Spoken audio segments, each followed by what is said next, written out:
Hello, lovely people. Hope you're well. And welcome back to the Sanderson Show. It's a combat catch-up live, joined by the two legends, Jamie Phillips, who's been abusing me in the DMs, and Luke and Luke Tanner. Hope everyone is all well this evening. We have got a massive week of MMA off the back of a really interesting week in MMA as well. Boys, how are you both doing this evening? Doing good, man. I watched apparently what is it? I read today paint makes Arsenal dry, something like that. I thought you were saying that you're watching the scariest team in Europe. Yeah, that's a scary team, man. You do. The weekend can't come soon enough. Got a shirt on and everything. No one doing here. You mean business? Yeah. I'm a tie away from a Valentina date. I don't know what we're doing. Oh, man. But no, got a fun-packed show for you guys today. Going to be speaking about a few things. Going to be speaking about Ngannou and whether or not he's the best heavyweight in the world. Topuria has dreams of being a 3-weight world champion. Khamzat Chimaev teases a return to 170 pounds. And also Israel Adesanya might have his next opponent in February 2025. Boys, we're going to start with Francis Ngannou. Obviously, we all did the watch along for PFL. Not the greatest card. Just get over it, to be fair. Definitely weren't the greatest card. I think the opening fight was really good. Cyborg fight was really good. And Francis' win was like a beating. It was a battering, to be honest, and made him look like he wasn't even in the same class. Now, obviously, over the past year and a bit, the talk has been about John Jones and Aspinall, and especially Aspinall, who has been craving his chance to fight John Jones, and in my opinion, should be getting the fight because he's the interim champion. Stipe's still lurking in the background. Obviously, he has a title fight against John Jones, which should really just be a legacy fight. No one really spoken about Francis. He'd obviously ventured into boxing, fought twice in boxing. Obviously, the tragedy of his son, and he came back to PFL and he put on a clinic against Renan Ferreira and got the first round stoppage victory. Jay, I'm going to start with you. Is Francis Ngannou currently the best heavyweight in MMA? No. Who is it and why then? You can't be the best when you fight in the smallest league. But he'd already accomplished in the biggest league, though, Joe. Yeah, he didn't fight. I don't think he fought anyone in their prime in the heavyweight division. No, I just feel like if you're going to be the better, like I had this thing when Pride and UFC were going at it, and I always said Fedor was the best heavyweight in the world when he was the champion over in Pride. You know, because at that time, Pride had the best heavyweight division. Yeah. Tim Sylvia was the UFC champion. You know, it's like no comparison. But UFC's now the big leagues. It's where everyone's at. That Ferreira was a bum, just a 6'9" bum. You know, he's true. The man's a toilet seat.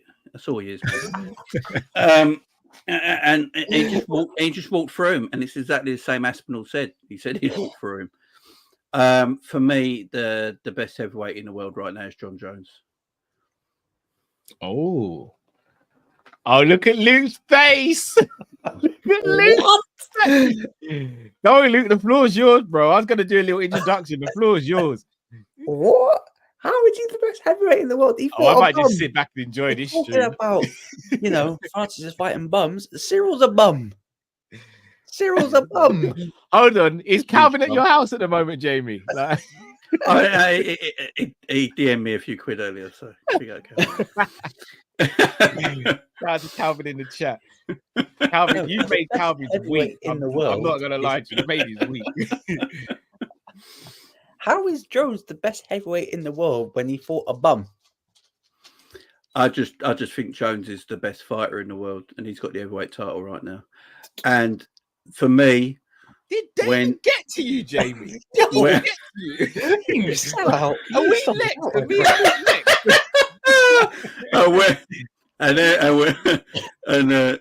Love your Jamie. You're the bum.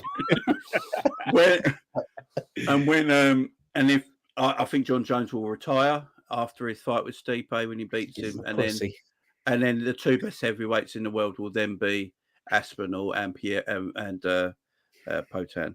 They'll be the two in the world then. Potan over Francis. Yeah, he fights in the best division. He fights in the best company in the world against the best guys. Never fought heavyweight. I know, but I've been on this train for a long time here, heavyweight, and I'm going to stay there. I think he beats everyone in the heavyweight division. I don't think he loses a single fight at heavyweight. That's also me saying he destroys Aspinall as well. Yeah, see you later, Cal. I'm off. Yes. I'm done. So at this moment in time, I think John Jones is number 1, Ngannou is number 2, Aspinall's number 3. Has he been in your DMs? Has John Jones been in your DMs? When Jones retires, it will then be between Aspinall and Pereira. Whoever wins that fight is the number 1 heavyweight in the world, and Ngannou is still number 2. You know, they're talking about now bringing a bloke from Glory Kickboxing to fight Ngannou. That tells you everything you need to know about the PFL and why I don't think he. Yeah, that means they've got no competition. That's why I can't have him as the best heavyweight in the world right now, because it's like Messi playing for Welling United. I can't, you know, it don't make sense. Basically, like Messi playing for Inter Miami. Yeah, it don't make sense to me. I need to see Ngannou back in UFC. I need them to make it up, and then we have Ngannou. I've written down notes for this show, and they just don't apply now, Jay. It doesn't apply now. Luke, help me out, bro. So hold on, Jay. In fact, where does Francis figure on the table for you then in terms of? He's number 2 at the moment. What? Oh, yikes! How just said your voice now? I don't even know if I should play this.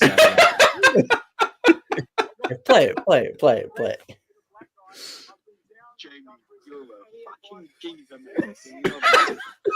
Did you hear that? Yeah. The fucking geezer is what I heard. Yeah. He says, "I love you." I'm going to Did Calvin get to you? Did he actually? No. I've been thinking about this since PFL. I've been thinking about this since PFL, and if I see you in the new house with your studio stuff, I know Dana's giving you the brown. I know he has. I'm going to say something even more dodgy right now. I think if they fought, John Jones would beat Ngannou as well. Based on what? Just think he'd take down and submit him. Oh, yikes. Oh, yeah. Sorry, the best heavyweight in the world is Tommy Aspinall. It's Tommy Aspinall. It's not Francis. I do agree with you, Francis. Can't be the best if you're fighting in a league of bums and you need a glory kickboxer to come over to give you any form of competition because your division is dead. And the fact that he's already speaking about boxing shows how dead a PFL heavyweight division is, where you've got a guy that Tom Aspinall's teammate ran through because he's shit. You know, says, "Oh, you can't really be the best," even though that he is technically the lineal heavyweight. He's a lineal champion, no doubt. Yeah, champion. Yeah. However, the best. Do you think if they were to fight, do you think Aspinall definitely beats Ngannou if they had a fight? Yeah. The grappling, the wrestling. It's just. But Tom also leaves his chin up in the air and gets hit. Yeah. You just have to take the risk.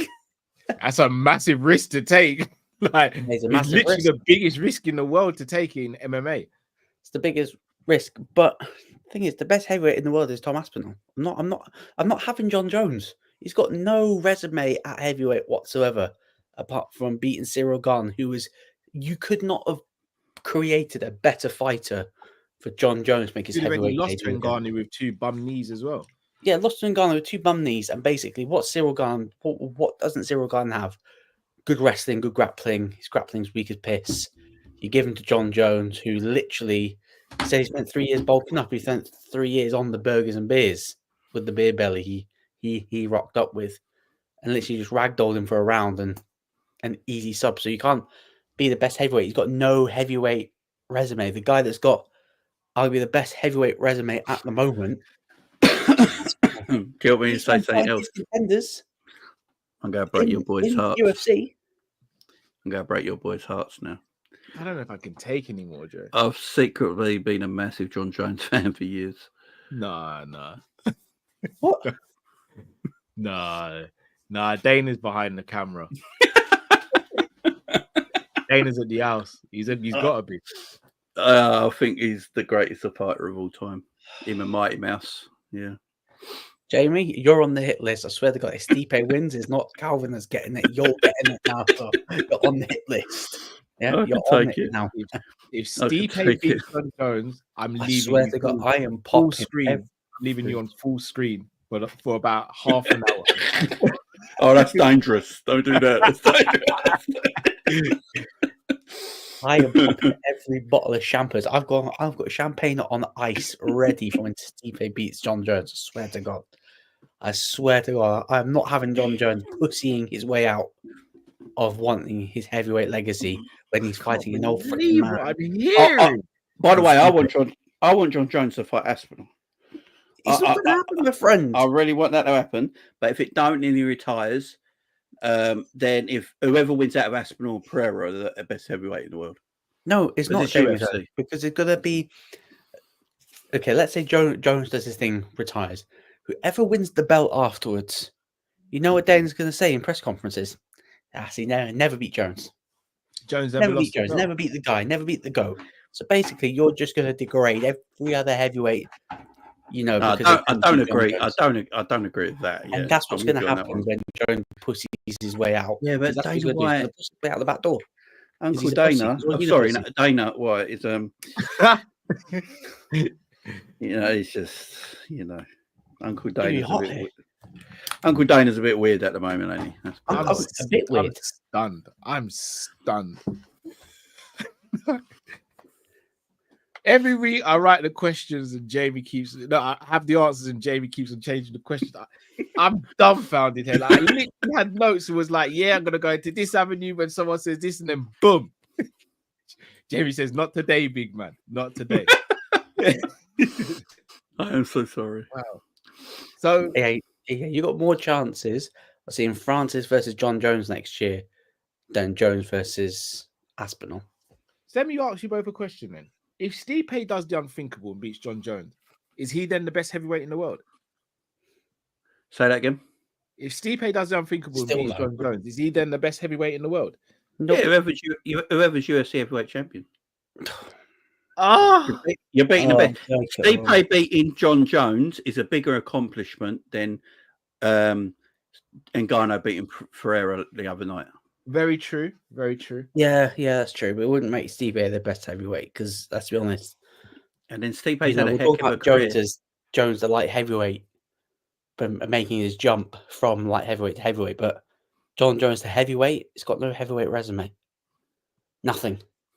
But we're basing off, Stipe beats John Jones is, oh my God, that's big because what John Jones did in the division below, not what he's done at heavyweight, which is basically beat a guy that's got no grappling whatsoever. Basically, the easiest fucking win of his career was in Cyril Gunn. The easiest career. It's because I look at the UFC as everyone is champions. Like, let's look at the middleweight champion for Bellator the other night, fighting in PFL. He wouldn't beat anyone in the top 10 in middleweight in UFC. Eblen, I actually think would be a top. I don't think he beats anyone.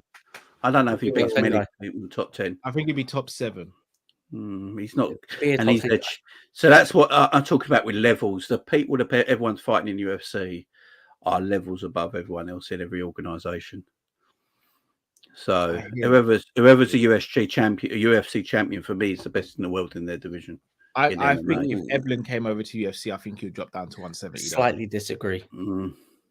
Slightly disagree. It's only because I think Usman Nurmagomedov could probably hold his own against Islam. Maybe still beats him though, you know. Yeah. So he'd probably be second in best. That'd be the closest fight between the champions, but wow. Smash the like button if you haven't, guys, already. I've shot the world. You really have. Subscribe to Jamie's channel, subscribe to Luke's channel. Links are in the description. Right, moving on to Topuria, who takes on Max Holloway in the main event. Oh, I'll go break more people's hearts. No, I'm gonna break your heart. We're not going to do any predictions on this show because obviously we're going to do the preview on your channel, Luke. But Topuria says he has dreams of being a 3-weight champion. Oh God! Now, obviously, he's already captured featherweight gold. He then would have to move up to 55, where Islam currently is a champion, and then he said he'd even like to go up to 70 where the champion currently is Bilal Muhammad. It's too small. Jay, I agree with you, by the way, Jay. But Luke, I'm going to ask you, could he even become a 2-weight champion? Yes, if he goes down to 35. If he's going up, there's no chance. He's too small. It's way too small. I'm going to play devil's advocate, as I like to do sometimes. One of Islam Makhachev's weaknesses sometimes has been fighters who are able to get on the inside and hit him with short punches. Volk did it in their first fight. Ilya hits way harder than Volk and's got way better boxing than Volk. No disrespect to him. And he's got better grappling than Volk as well. Could you not argue that fighting a shorter fighter who's got a lower center of gravity, better hands as well, and knockout power genuinely at both weight divisions? He showed it at 55 as well. Is Ilya actually, or could he potentially be the biggest threat to Makhachev? Biggest threat? Because I don't, with all due respect to Sarukin, I don't think Sarukin beats Islam. No, I get the narrative, but the thing is, it's all good with he punches hard on the inside. The second Islam grabs a hold of him, it's over. He grabs him in the clinch. Topuria got excellent jiu-jitsu as well. Throws that. What shot did Islam knock out Volk? Second fight? Head kick.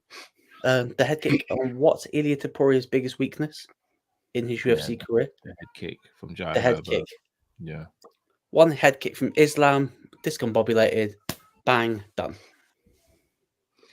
Easy as you like. Because for me, yes, it would be an interesting matchup, but Islam, I'm favouring the bigger guy. One that's got, is his striking as good as Ilya's? Maybe, maybe not. But the grappling is levels. Yeah. It's levels. And the second Topuria gets in striking range, all Islam's got to do is grab him in the clinch. And then do as him as he pleases. I hear it. Jay, Topuria, you said straight away is too small. I think he's way too small for 170. 5'7" at 170 nowadays is really small. If not him, though, and not Alex Pereira, because obviously he could go up to heavyweight and be the first. Is there anyone else in the UFC currently who you think has a chance of becoming a 3-weight world champion? No, I don't think so. I don't think there is. I really don't think there is. Islam may be the only one. What is he? 155. 1.8. So Islam would have to go up to 1.885. Yeah, he walks around at 200 anyway. But 185. But remember, Alex Pereira is walking around at 230. Yeah, no, but Pereira is not fighting at. He's not fighting at 185. For what Dracus walk around is about. So who's current champion? Dracus. Dracus, I reckon, walks around about 210. 250. Yeah, DDP would kill Islam that weight. I don't. It's all right. I mean, it's all right walking around that weight, but how would he move and fight at that weight? Yeah, that's the only issue. That's the difference, ain't it? You can walk around at like 205 pounds, but can he fight at 205 pounds? Yeah, I think somewhat Islam, he relies on his timing and reactions. Yeah, and when you go up in weight, timing and reactions can slow down sometimes, can't it? Yeah.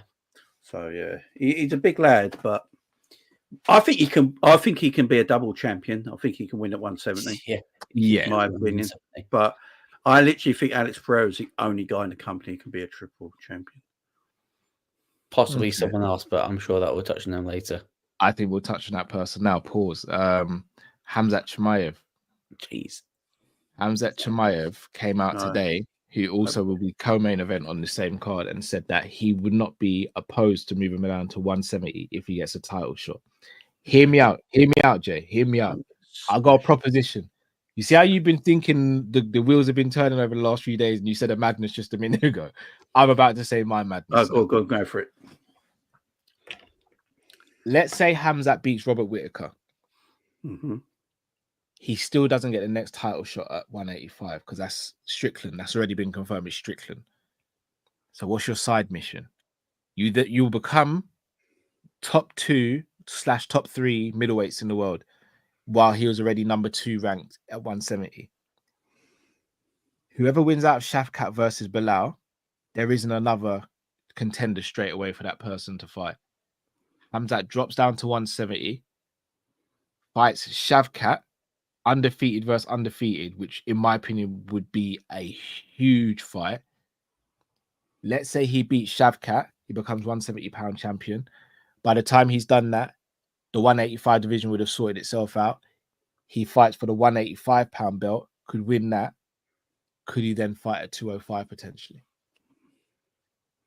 The only stopping block is, and I'll be real with you, if he wins those two belts and Pereira is still champion, Khamzat versus Pereira will, in my opinion, be the biggest fight that the UFC could make. Yeah, I need a Khamzat stay fit for a long enough period. Yeah, I hear it. To see if he can do that. My only problem with Khamzat is his stamina. He runs out of stamina at middleweight. Would welterweight be better for him, stamina-wise? You know, cutting down and getting a bit leaner. Would that be better for him? Could he be a machine at 170? Maybe. At 205? Nah. Look, I hope he gets the shit kicked out of him on the weekend. I ain't gonna lie. I can't stand the guy. This guy is like trying to be a megastar out of nothing. You know, I think Whitaker's going to literally strap the rocket to him. Yeah, I think Whitaker's going to destroy him. I reckon he's going to destroy Do you know how crazy? I didn't realize Khamzat was such a loved and beloved person until I started doing content on him. Like when I mention Khamzat in YouTube shorts and stuff like that, the views I get are crazy. Like I didn't realize he was as big a star as it, but the company have literally strapped the rocket to his back. Show me he's not been able to keep fit and stuff like that. That's his only issue. Well, I was going to say, it's not just his only issue, though, Luke. The issue is as well him fighting in America or not being able to fight in America. Do you think that he says that he's been able to go over to America? Has he? But yeah, I ain't seen him in America. Really? No. And you can't be a top guy if you can't fight in America, because how often do the UFC go away to Abu Dhabi once a year? Are you going to say that you're like a once or twice a year fighter when not good enough? Let's be honest, I think fighting every 2 weeks. Yeah, like I think Pereira said that he would have fought in December if he was allowed, but Pereira would have fought every week if he was allowed. Yeah. Pereira would have probably saved the event this weekend if someone dropped out. It would have just gone Sharma and then title fight. Just simple as that, really. But look at Jamie looking like a proud dad when you speak about Alex Pereira. I love that man. I can't help it. I love that man. Naked the grass.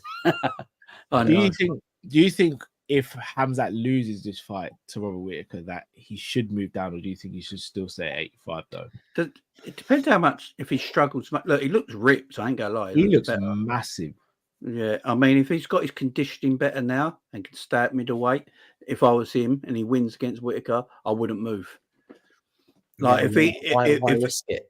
Yeah, stay in your lane, stay in the division you're in, because if he's got himself in proper good shape for the first time and he destroys Whitaker, I think he's gone back to his old coach as well. Yeah, for me, old wrestling coach.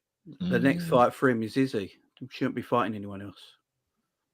I'm gonna be real with you boys. I don't want to see that fight. That's the only fight, because if Izzy's fighting a bum in his next fight, yeah. So then after that, Izzy. Oh, that's harsh, Jay. Izzy. Okay. And then Izzy should be then fighting. Yeah, that would be a great fight. Khamzat Izzy would sell, man. That'd sell tickets.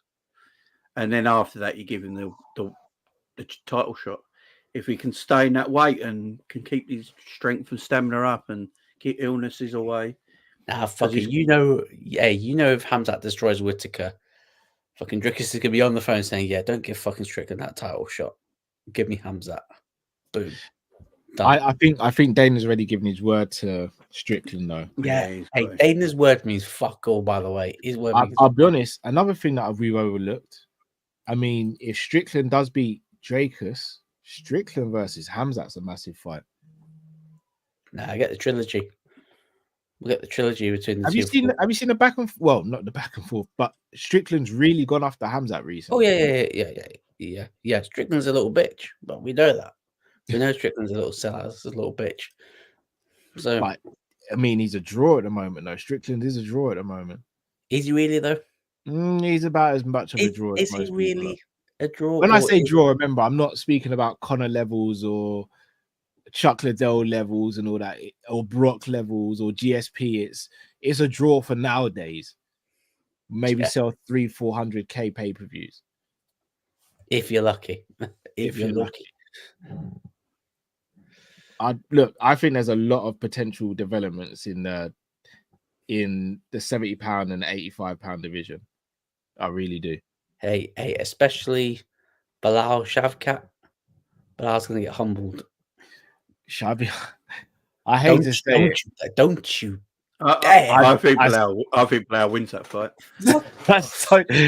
Do you know when someone's just in that mode at the moment where Luke's done? I think Shavkat's been out for too long. I think it's a proper hard fight. I think it's a hard fight for Shavkat to come back to after injuries. It is. It's been so long out. Could be Bilal completely wrong.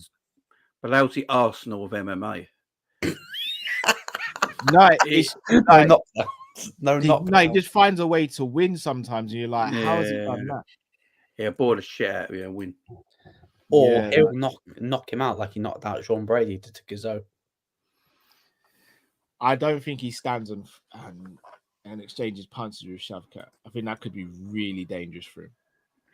Shavkat's going to snatch his neck, send him to the shadow realm. 18 wins, 18 finishes, baby.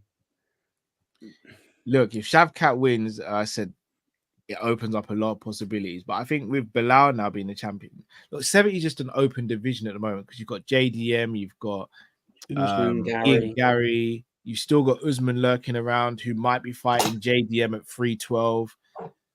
Like, it's a fun division. 70 is a fun division. You got Colby knocking around. Is he though? What's Colby knocking? Like, probably his mum. You know what I'm saying? Like, let's be real. Colby's sitting there, not fighting anyone, not calling anyone out. The guy's a joke, man. Adesanya might have a next fight, and that could be Bahalio. Currently ranked number 5. I think we said this a few weeks back when Bahalio won his fight. Called him out. Good call out, makes sense. And if Izzy's down for it, like Perth is going to need a bit of star power. We don't know who's going to headline. I mean, if Izzy and JDM are on that card and then you're able to get Strickland and Duplessis on the card as well.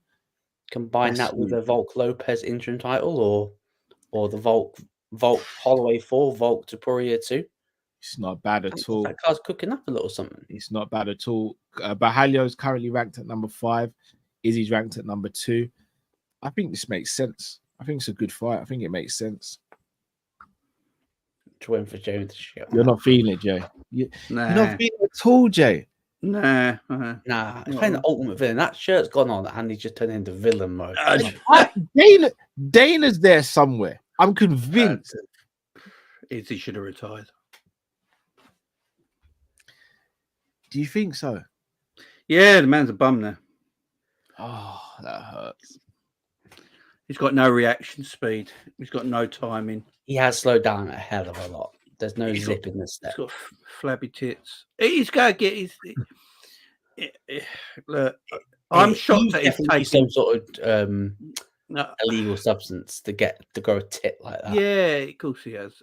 I told everyone they're all on gear. They're all on it. It's just they ain't been found out yet. I just think. I think it's a gamble for Izzy, and big up Izzy taking the fight. I think it's not a good gamble. He could have easily just sat and wait. Yeah, I would have sat and waited, but he needs to fight, I suppose, because he took so long out. So he's got to fight. Number 5 ranked fighter who's extremely talented, and he's up for it. He's young. It's dangerous for Izzy, man. And if Izzy loses his big time, that's Izzy finished.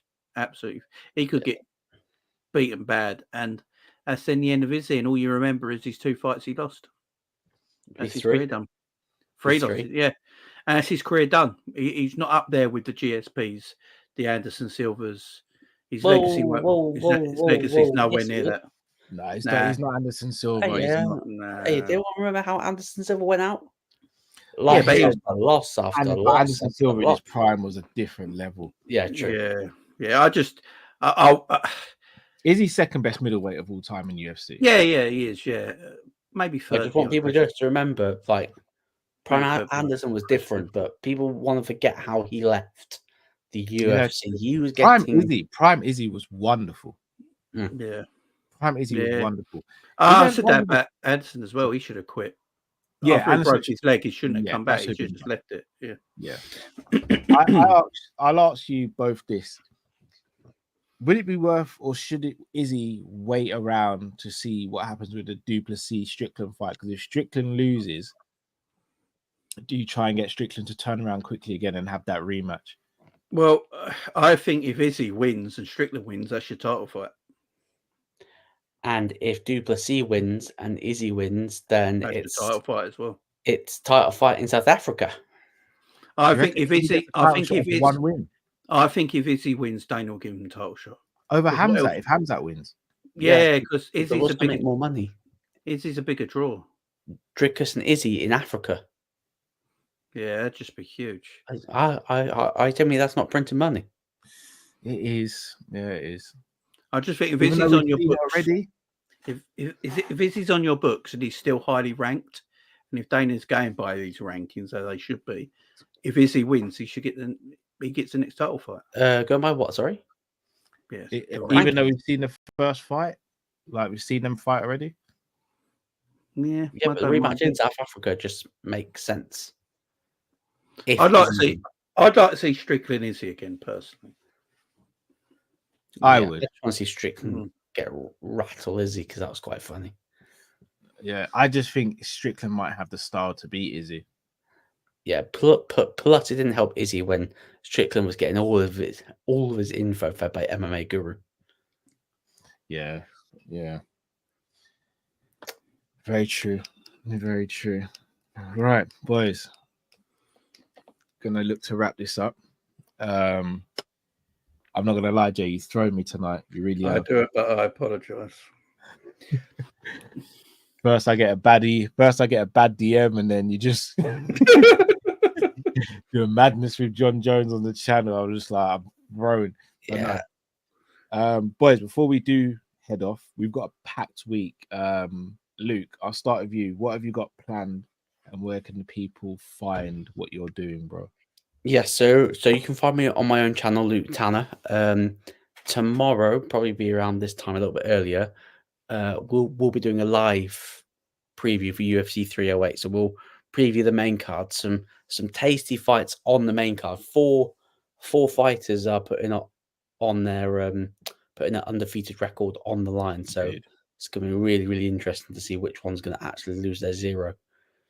So that'd be quite fun to do. And then I may do a boxing video if there's anything coming out. Don't think there's any big news in boxing at the moment. So not that I've heard. Or may touch on could Francis and John Jones happen next year? Because Francis floated that possibility about, but it's going to need His Excellency to basically shell out the big dollar to make that happen. For real. Jay, what have you got coming up, bro? And where can people find you? So you can, I've got obviously the Liverpool game tomorrow for the watch along for that. Then I'll be with you guys after that for the preview for UFC. Thursday, probably have a reaction video for the Liverpool game.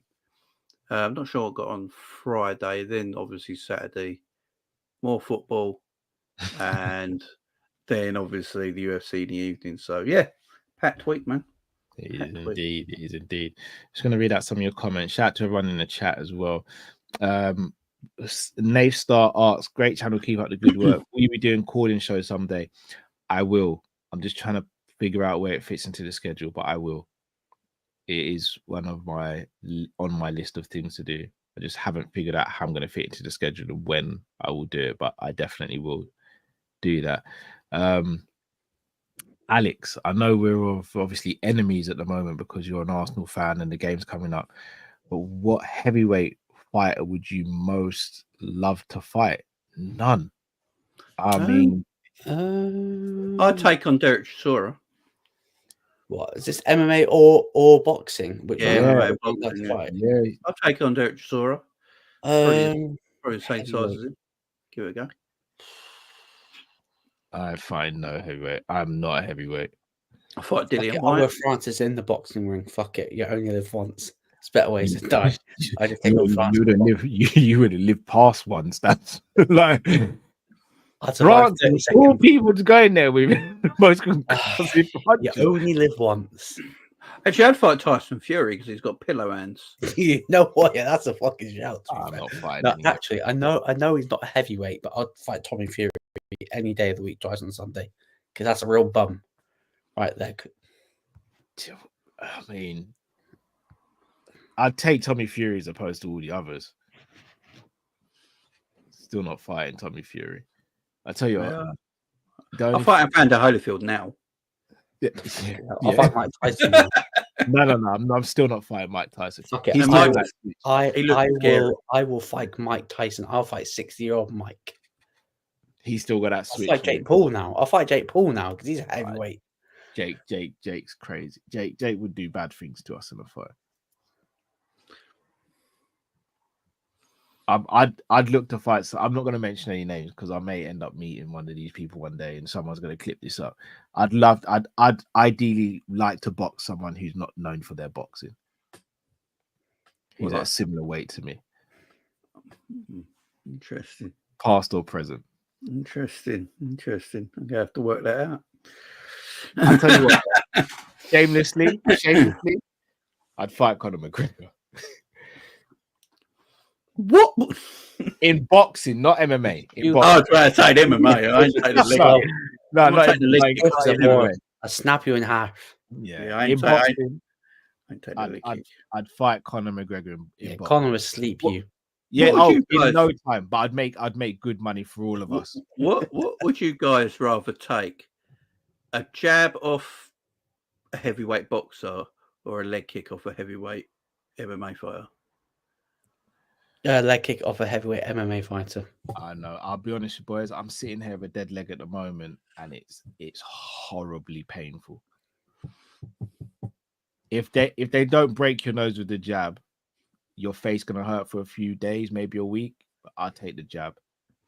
Yeah. You can roll with a jab as well. You ain't rolling with no leg. The reason I say that because Tommy Aspinall on his YouTube channel has got a section where he does leg kick competition with different people. And them leg kicks don't look nice, man. It's not pretty. I've been kicked by a heavyweight in the legs. They don't look nice. I've been kicked by a Lauren before it hurt. I took a leg kick off of an amateur flyweight, so I'm fine.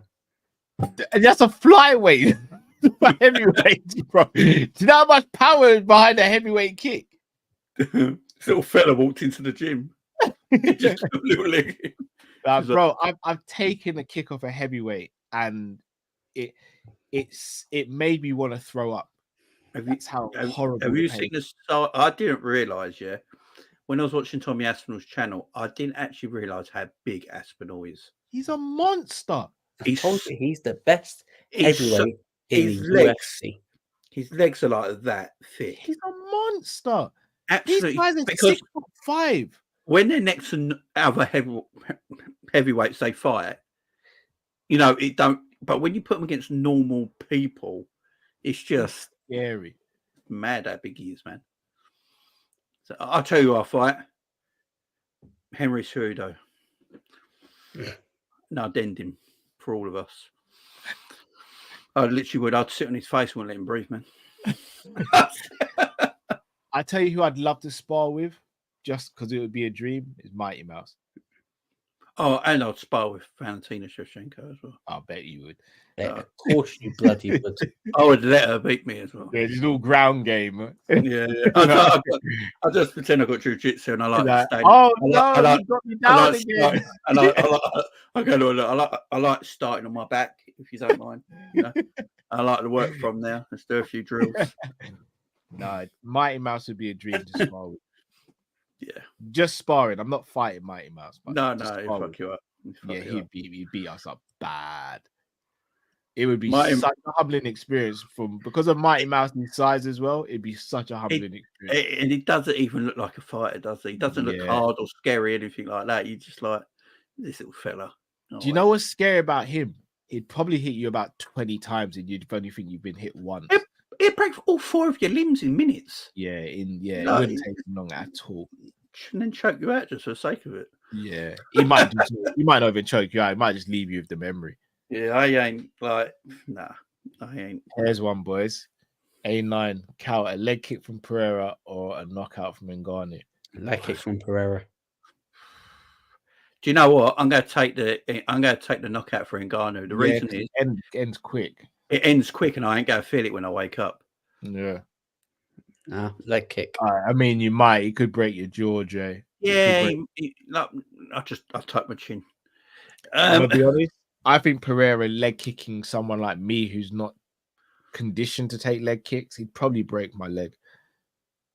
That's the thing. If they hit you with the shin, don't they? Right above, just above the knee. Well, no. Remember, Pereira's foot is like a hammer hook. He just does that. He just does that with the foot, and then the whole leg crumbles. What is it? Game over. Like, I've never seen that man throw hands quick. It's done. Even when he was hitting Khalil Roundtree, he wasn't really loading up, was he? I don't think. Do you think he's hit anyone at 100% yet? I don't think he's allowed to. I don't think he will allow it. Yeah, I don't think he will allow himself to, or whoever built him won't allow him to. Yeah. Can you imagine? He's just plugged into the Matrix every night. He's the prototype. Downloading new data. Tester robot. He's the prototype tester robot. Just downloading new data every day. Yeah, literally. And he's set to 65%. He can't go above 65. He struggles to cut to 205. How the fuck did he fight 185? Because he's just built different. Because he's just the guy. Exactly. He's just mad. Different. He was built different by Elon Musk and them guys. Yeah, I think he has one more. I think he has one more light heavyweight, and then he goes up. Yeah, guess what? He's never going to fight Ankalaev. And it's just Ankalaev's be like, Pereira's running from me. No, you're just too boring, man. I'm gonna be honest with you. Ankalaev winning is not a guarantee this weekend either. No, it's not a guarantee. And Roundtree was meant to be his hardest fight yet. Yeah, and he just waited. He walked him down the whole fight and took shots, and then just all right, now I'm sorry, Killian, I like you. Mate. Yeah. I've got to finish the fight now, mate. I'm really sorry. I like you, but I'm gonna have to just smash. And his nose was everywhere, his eye was everywhere. It was horrible. You're gonna smash your boy, guys. I would never get over that jab, and the blood flew. Of his whole face changed. Yeah, and then the ref. I've never heard punches like it. He didn't say that. He said the sound, it's ungodly. He used the word is ungodly. It must be just pure bone. It's no skin. It just must be like pure bone hitting you. I'll tell you who I feel sorry for. The unlucky person would have had a street fight. Yeah. The unlucky person would have had a street fight with someone like Alex Pereira. Imagine and just get cracked. It's the Pereira. Have you seen his sister? She's got the same. Oh my, that's bruv. She's got the same left hook. She just went like that to her opponent the other day. She died. It was mad. I saw her fight some woman in the ring the other day, and she was piecing the woman up. And she just literally did. She did the same. It's looking fine whilst doing it as well, bro. So you're telling me there's more of them? And then have you seen his son? Looks like it's the same height. His son's...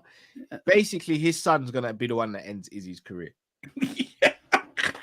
Right, you're ready. If Izzy fights around long enough. Oh, Pereira's son's ready now. He's ready now. He's 15. He's ready now. Totally ready now. He's downloading data as we speak. They're all plugged into some sort of chamber. Where has this man been? Why has he been in kickboxing so long? Yeah, I'm telling you, him and Francis Ngannou, they were not born how the rest of us were born. That'd be the fight, wouldn't it? Oh, that'd be crazy. That'd be the fight. That would be insane. Because I'm telling you, Pereira would just leg kick it would stay out of reach and leg kick Ngannou. It's true, but Ngannou's got reach over Pereira, though. Well, you say that. Yeah. yeah. But suddenly Pereira's arms are down by his ankles, and you just keeping Ngannou at bay with the jab. And their head height. No, he's taller than Ngannou. Yeah, just like a little bit, just to the show off. Yeah. just a little bit over. Yeah, I'm telling you, that man grows when he walks to the ring. We saw it firsthand. His arms grew as he was coming down to the ring. One was longer than the other. The jab. It was mad. It was like that, wasn't it? It's like, what are you doing? It's crazy. Absolutely insane. But people, we are going to wrap up there. If you haven't already, please do smash the like button, subscribe if you're new to the channel. Click the links in the description. Subscribe to Luke's channel, subscribe to Jamie's channel as well. Always a pleasure. Remember, we're going to be live on Luke's channel tomorrow night for the UFC 308 official preview show as well. So make sure you join us there. Boys, it's always a pleasure. Thank you so much. Till we see you again, people. Take it easy. Thank you for watching.